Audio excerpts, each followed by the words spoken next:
Assalamualaikum warahmatullahi wabarakatuh. Video kali ini aku akan membahas tentang ikon yang ada di Tanjung Pura Langkat, yaitu Masjid Azizi yang berada di Sumatera Utara, Indonesia. Nah, jadi Masjid Azizi ini adalah masjid dengan bangunan yang indah. Saking indahnya, Masjid Azizi ini menginspirasi masjid yang ada di Malaysia sana yang bernama Masjid Zahir, yang merupakan salah satu masjid tertua di Malaysia yang terinspirasi dari bangunan Masjid Azizi Tanjung Pura Langkat. Masjid ini adalah ikon negeri Kedah yang dibangun pada 11 Maret 1912.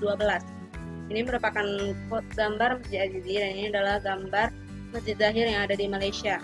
Nah, sekilas kalau diperhatikan Masjid Zahir dengan Masjid Azizi ini mirip ya, karena kalau kita lihat hampir nggak ada bedanya gitu antara Masjid Zahir dengan Masjid Azizi. Dan ternyata yang paling tua itu adalah Masjid Azizi. Dan Masjid Zahir ini dibangun oleh Sultan yang ada di Malaysia sana karena terinspirasi dengan indahnya dan megahnya bangunan Masjid Azizi di kota Langkat, Sumatera Utara, Indonesia. Dan Masjid Azizi dibangun oleh Sultan Langkat yang bernama Haji Musa pada tahun 1899. Lalu Sultan Musa wafat, lalu dilanjutkan oleh putranya yang bernama Sultan Abdul Aziz Jalil Rahmat Shah pada tanggal 13 Juni 1902, yaitu bertepatan dengan 12 Rabiul Awal 1320 Hijriah yang merupakan Maulid Nabi besar Muhammad SAW. Maulid di sini adalah hari kelahiran, jadi hari kelahiran Nabi Muhammad SAW. Masjid Azizi dibangun atas saran dari Syekh Abdul Wahab Rokhan yang merupakan Tuan Guru Babu Salam yang pertama. Ini adalah gambar Syekh Abdul Wahab Rokhan yang merupakan Tuan Guru. Jadi pada masa itu Syekh Abdul Wahab Rokhan memberi anjuran kepada Sultan Musa. Nama lengkap Sultan Musa adalah Sultan Musa Al-Khalid Al-Mahadiyah Al-Muazzam Syah, untuk membangun sebuah masjid agar peradaban Islam di Langkat itu menjadi bukti nyata sebagai bukti bahwa Islam di Langkat pernah berjaya pada masanya. Jadi Sultan Musa pun membangun sebuah masjid yang berada di jalan lintas Medan Aceh. Di tempat strategis itu, Masjid Azizi dibangun. Namun pada masa pembangunannya, tepatnya pada tahun 1899, tidak lama setelah itu, Sultan Musa wafat, lalu dilanjutkanlah oleh putranya Sultan Musa yang bernama Sultan Abdul Aziz Jalil Rahmat Shah, dan nama Azizi dipakai untuk menamai masjid ini, yaitu Sultan Abdul Musa Jalil Rahmat Shah yang merupakan Sultan Langkat yang ke-7. Masjid ini dibangun di atas tanah yang seluas 18.000 meter persegi. Sangat luas ya teman-teman. Dan masjid ini dapat menampung lebih kurang sekitar 2.000 jemaah. Pembangunan Masjid Azizi dapat menampung 2.000 jemaah. Masjid ini dibangun pada masa kejayaan Sultan Langkat dari hasil pertambangan dan perkebunan. Pertambangannya didapat di Pangkalan Berandan, yaitu tambang minyak yang merupakan salah satu tambang minyak tertua yang ada di Indonesia, namun telah dibumi hanguskan pada tahun 1947. Lalu hasil perkebunan di Langkat juga mendominasi sehingga pada masa itu Sultan Langkat menjadi sultan yang makmur, kesultanan yang kaya juga. Jadi membangun masjid ini mudah bagi sultan untuk membangunnya. Nah, pembangunannya itu berlangsung selama 18 bulan dan menghabiskan dana sekitar 200.000 ringgit Malaysia. Masjid ini dirancang oleh seorang arsitek berkebangsaan Jerman, namun namanya sayang tidak diketahui namanya. Bahkan ada riwayat yang mengatakan bahwa perancang Masjid Azizi ini kan ada 2 periode, yaitu pada masa Sultan Musa, perancangnya itu arsiteknya lain lagi, dan pada masa Sultan Abdul Aziz, perancang arsiteknya itu lain lagi, sehingga namanya itu tidak tercatat di sejarah. Para pekerjanya banyak dari etnis Tionghoa dan masyarakat Langkat sendiri. Jadi di Tanjung Pura itu juga terdapat banyak masyarakat Cina yang bermukim di sana. Mereka juga ikut membantu membangun Masjid Azizi ini. Sehingga Masjid Azizi ini bermacam-macam coraknya. Terdapat corak Tionghoa juga, corak Melayu juga, corak Timur Tengah juga ada, karena bahan-bahan yang didatangkan juga dari Malaysia, dari Singapura, dan didatangkan dengan kapal dari Sungai Batang Serangan. Dahulu Sungai Batang Serangan itu dapat dimuat oleh kapal yang bermuatan sekitar 600 ton. Jadi ini dari Pulau Penang, Singapura, kapalnya berlaju hingga ke Batang Serangan, Sungai Batang Serangan. Dari Sungai Batang Serangan itu pun mengalirlah ke Sungai Tanjung Pura di sana.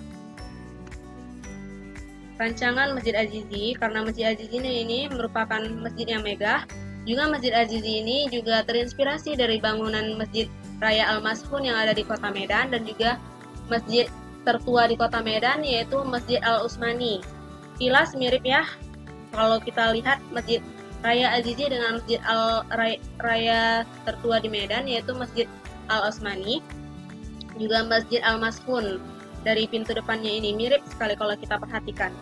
Dan bangunan masjid ini menjadi simbol yang merekat kepada berbagai perbedaan suku, ras, dan budaya. Dilihat dari ornamen-ornamen, mozaik, dan batu alam yang bernuansa Timur Tengah dan dikombinasikan dengan corak Melayu.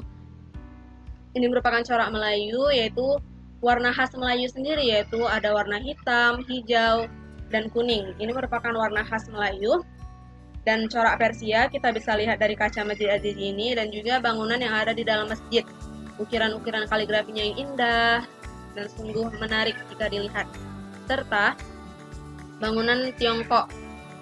Bangunan Tiongkok ini dapat kita lihat dari depan pintu Masjid Azizi. Ini mirip seperti tempat peribadatan orang-orang Tiongkok, dan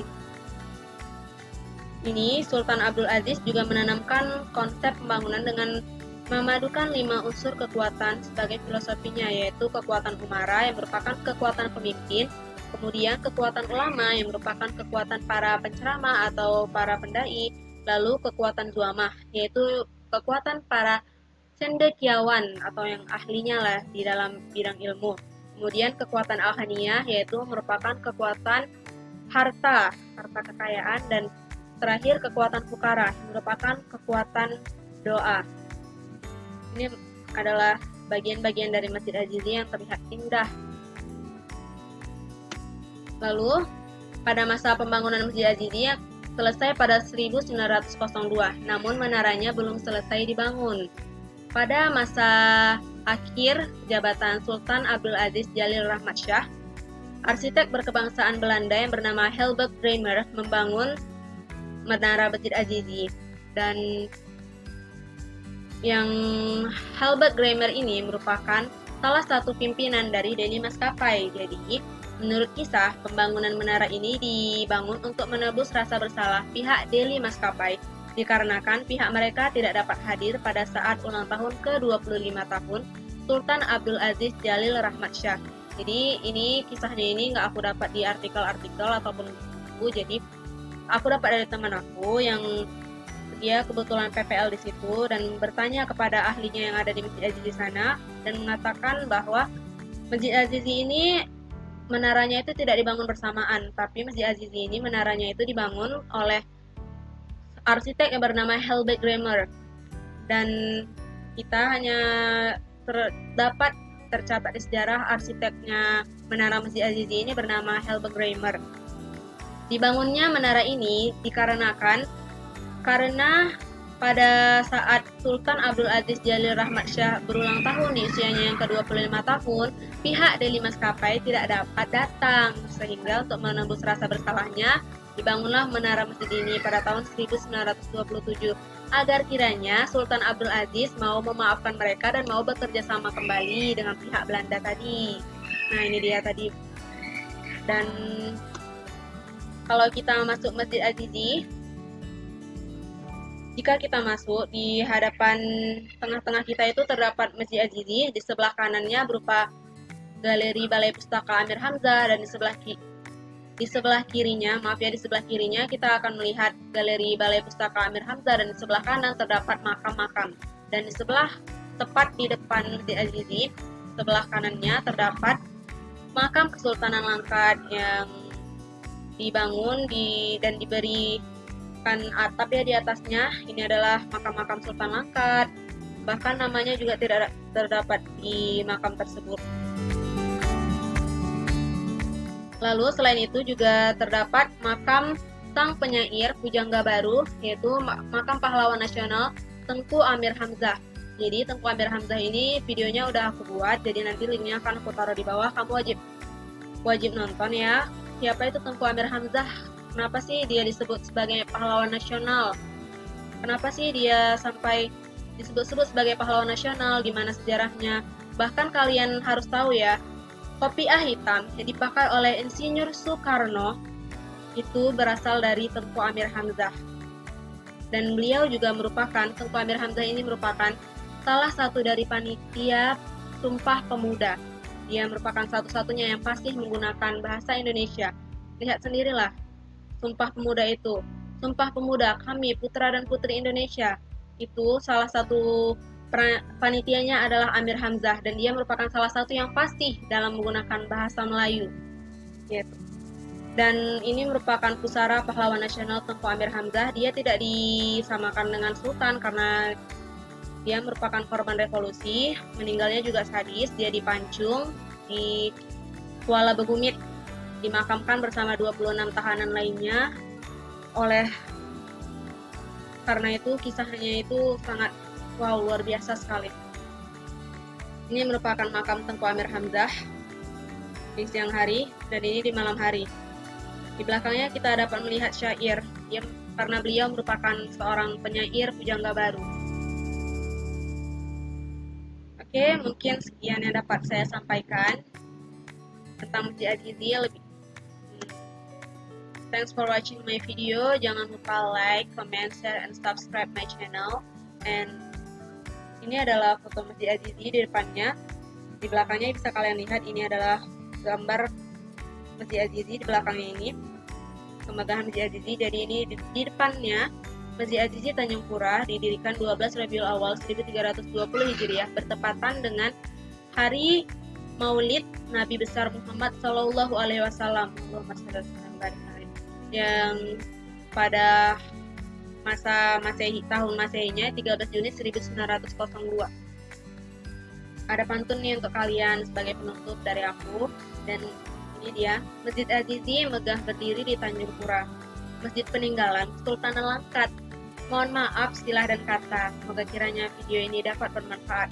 Saya adalah budak Melayu dari Langkat, mengucapkan selamat setelah menonton video saya. Semoga video ini dapat membantu kalian dan dapat menambah wawasan kita semua. Dan apabila saya ada kesalahan, mohon dikoreksi di kolom komentar. Dan billahi taufik wa hidayah. Wassalamualaikum warahmatullahi wabarakatuh.